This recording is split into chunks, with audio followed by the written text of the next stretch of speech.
अस्सलाम वालेकुम। Welcome to my YouTube channel Haseeb judicial academy. आज हम जी नेक्स्ट क्वेश्चन कर रहे हैं जो कि है रेस सब जुडिस। सेक्शन 10 है उसका सीपीसी में।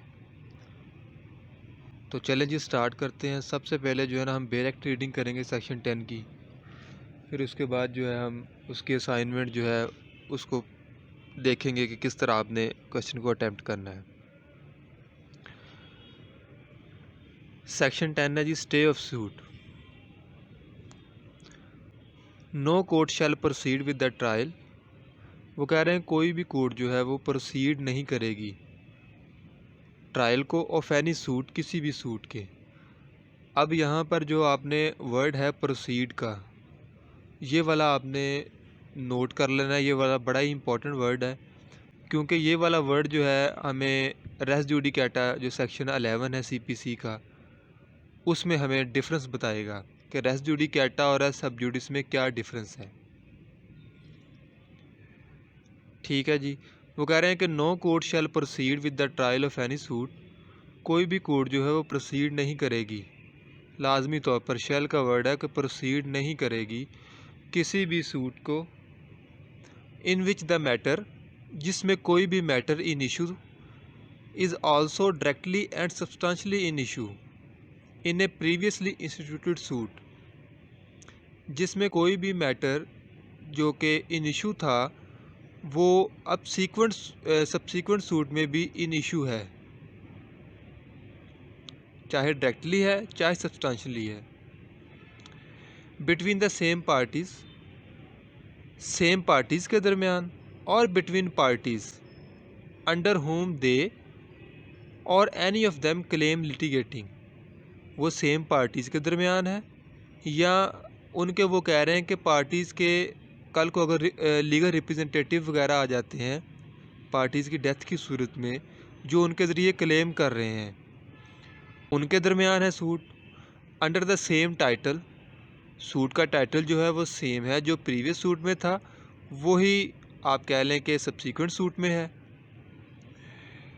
Where such suit is pending in the same और any other court in Pakistan. वो कह रहे हैं चाहे वो सूट पेंडिंग पड़ा है उसी कोर्ट में जिसमें आप सेकंड सूट लेके गए हैं, या किसी और कोर्ट में पाकिस्तान की, having jurisdiction to grant the relief claimed, जो कि यूरिसडिक्शन भी रखती है रिलीफ को ग्रांट करने की, और इन एनी कोर्ट, या वो किसी कोर्ट में पड़ा है beyond the limits of Pakistan, जो कि पाकिस्तान की लिमिट से बाहर है, इस्टेब्लिश और continued by the federal government, यानी जिसको इस्टेब्लिश किया है फेडरल गवर्नमेंट ने, या फेडरल गवर्नमेंट उसको चला रही है, कंटिन्यू कर रही है, उस कोर्ट में भी पड़ा है सूट, तो उस पे भी जो है ना रेस सब जुडिस का प्रिंसिपल जो है ना वो अप्लाई होगा। एंड हैविंग लाइक यूरिसडिक्शन, और वो जो कोर्ट है बाहर वाली, वो कह रहे हैं कि वो सेम उसी तरह की यूरिसडिक्शन रखती हो, और जिस तरह के सेम उस तरह की यूरिसडिक्शन रखती हो का मतलब है कि वो कॉम्पिटेंट हो रिलीफ ग्रांट करने की, और before the supreme court, even के वो कह रहे हैं कि सुप्रीम कोर्ट के सामने भी पड़ा है सूट, ठीक है, तो दोबारा सूट नहीं आ सकता, कोर्ट उसको प्रोसीड नहीं करेगी, स्टे कर देगी।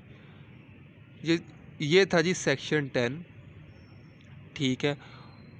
स्टे ऑफ सूट इसकी हेडिंग है, इसको हम रेस सब जुडिस का प्रिंसिपल कहते हैं, ठीक है। इसकी एक्सप्लेनेशन क्या है? एक्सप्लेनेशन आप कह लें कि इसकी एक्सेप्शन है, उसमें वो कह रहे हैं कि फ़ॉरेन कोर्ट पे जो है ना ये प्रिंसिपल अप्लाई नहीं होगा। अगर फ़ॉरेन कोर्ट में पड़ा हुआ है कोई सूट पेंडिंग, तो पाकिस्तान में हम आगे कर सकते हैं, ठीक है। जैसे सीआरपीसी में है 188 सेक्शन है एक्स्ट्राटेरिटोरियल जुरिसडिक्शन का, कि सूट जो पेंडिंग पड़े होते हैं या डिसाइड हो गए हैं उनको हम पाकिस्तान में जो है ना वो ट्राई कर सकते हैं, अगर सब्जेक्ट मैटर जो है ना वो पाकिस्तान का है।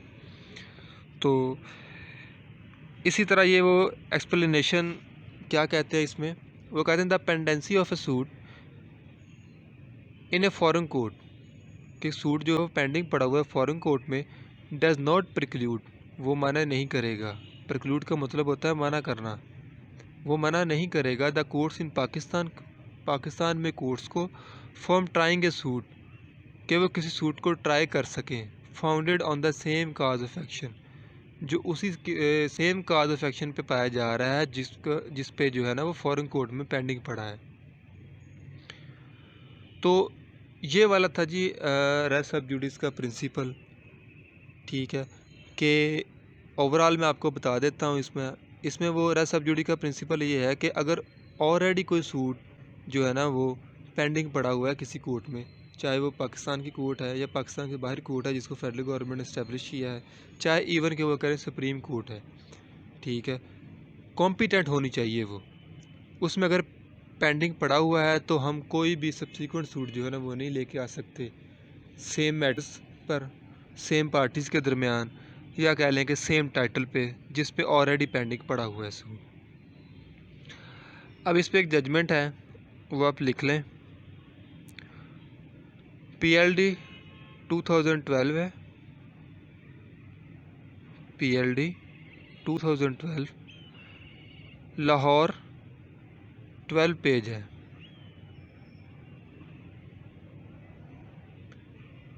टाइटल इसका है जी मुजफ्फर हुसैन वर्सेस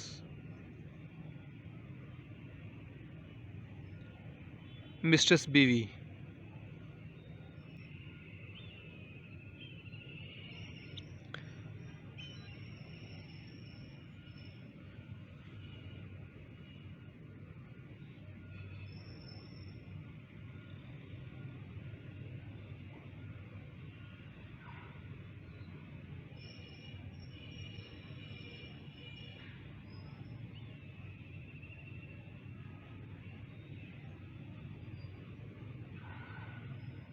इसमें उन्होंने ना एक आप कह लें कि पॉइंट होल्ड किया है कि अगर तो सूट कंसोलिडेट हो जाता है, कंसोलिडेट का मतलब है कि मर्ज हो जाता है, यानी कि जो पहले पेंडिंग पड़ा हुआ था बाद में लेके आए हैं कोर्ट जो है ना उसको कंसोलिडेट कर दे, मर्ज कर दे, ठीक है, फिर तो वो कह रहे हैं कि ज़ाहिर सी बात है एविडेंस जो है ना वो एक सूट की दूसरे में पड़ी जा सकती है। लेकिन अगर वो कह रहे हैं कि प्रोसीडिंग अगर कंसोलिडेट नहीं होती तो जो पहले सूट चल रहा है उसमें आप बाद वाले सूट की कोई एविडेंस जो है ना उसको आप रीड नहीं कर सकते।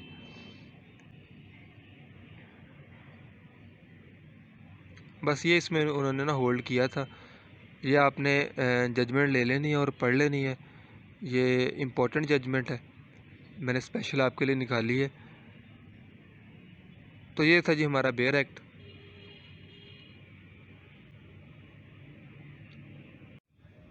अस्सलाम वालेकुम, अच्छा जी, अब हम इसकी वेलकम टू माय असाइनमेंट जो है यूट्यूब सब चैनल जुडिस की हसीब इसको जुडिशल डिस्कस करते अकेडमी। हैं। आज हम सबसे जी पहले जी रेलिवेंट प्रोविजन है नेक्स्ट इसकी, क्वेश्चन कर रहे हैं जो कि है रेस सेक्शन सब 10 है जुडिस। सेक्शन 10 है उसका CPC में। तो चलें जी स्टार्ट करते हैं। सबसे पहले जो है ना हम बेयर एक्ट रीडिंग करेंगे सेक्शन 10 की, फिर उसके बाद जो है हम उसकी असाइनमेंट जो है उसको देखेंगे कि किस तरह आपने क्वेश्चन को अटैम्प्ट करना है। सेक्शन 10 है जी स्टे ऑफ सूट।